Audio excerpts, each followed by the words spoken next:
وہ استاد جی اگر بندے کو پتا ہو کہ میں اپنے بچے کو چھوٹے بچے کو کسی خاتون کا دودھ پلا رہا ہوں تو کیا صورت میں مارکیٹ سے خرید کے پلانا جائز ہے؟ بھائی اس کو پروموٹ ہی نہیں کرنا چاہیے مارکیٹ سے دودھ خریدنے کو. اس میں کس قدر شک پیدا ہو جائے گا, ہمیں کیا پتا کہ ڈبے میں کس کا دودھ ہے. یہ بہت بڑے مسائل ہیں اس کے.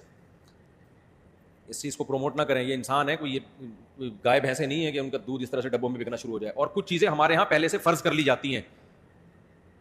اب یہ فرض کر لیا گیا کہ بچے اتنے پیدا ہو رہے ہیں, خوراک کے ذخیرے ختم ہو رہے ہیں, تو اس لیے پیکنگ کا دودھ ہمیں چاہیے, ماؤں کی پیکنگ کا دودھ, ماؤں کے یہ دودھ کی پیکنگ, سوری ایسا نہیں ماں پیک کر کے اس کا دودھ, ماں کے دودھ کی پیکنگ.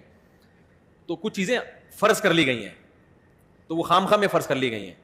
تو غیر مسلم کا تو کوئی اخلاقی اصول اور آداب ہے ہی نہیں, وہ تو جب چاہے گا جو چاہے کر لے گا. اس کی میں آپ کو ایک آسان مثال دوں.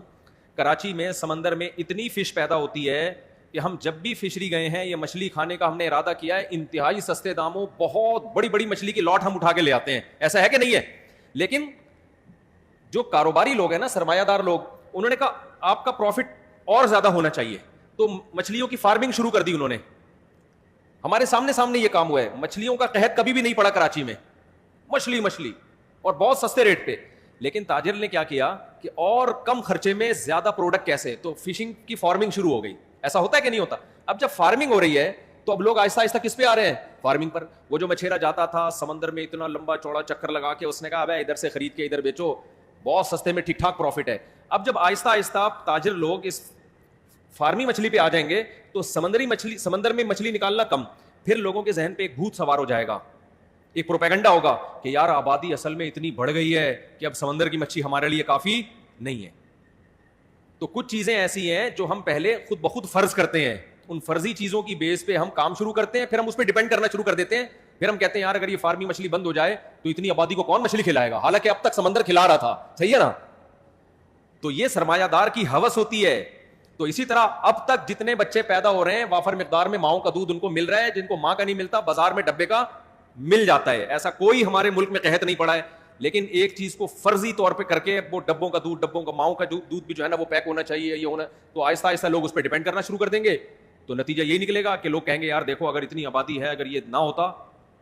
بھائی آبادی جو ہوتی ہے نا, بچے ایک دم آسمان سے تھوڑی گرتے ہیں, ماں جنتی ہے نا بچے کو. تو قدرت نے ایک سسٹم لگایا ہوا ہے کہ جب بھی بچہ پیدا ہوگا ماں کی چھاتیوں میں دودھ پیدا ہوگا. 100 میں کوئی ایک دو ہیں جن کے نہیں ہوتا, تو ایک دو کے تو پھر دائی پلا دے ان کو, BCU ان کے اور آلٹرنیٹ موجود ہیں. تو غیر مسلموں کے لیے نسب کی حفاظت کی کوئی ویلیو نہیں ہے ہماری نظر میں. بھائی نسب یا رشتہ, خونی رشتہ, اس کی حفاظت بہت ضروری ہے. اس لیے اس چیز کو ہم اس کی حوصلہ شکنی کرتے ہیں, اس کی حوصلہ افزائی ٹھیک نہیں ہے. اگر کسی مسجد میں 5 وقت کی نماز جماعت کے ساتھ نہیں ہوتی تو ایسی مسجد میں جمعہ کی نماز ہوتی ہے. کہ جمعے کی نماز کے لیے یہ ضروری ہے کہ شہر ہو, شہروں میں نماز ہوتی ہے جمعے کی, گاؤں میں نہیں ہوتی. باقی مسجد ضروری نہیں ہے اس کے لیے. بے شک 5 وقت کی نمازیں نہ ہوتی ہوں تو بھی جمعے کی نماز ہو سکتی ہے.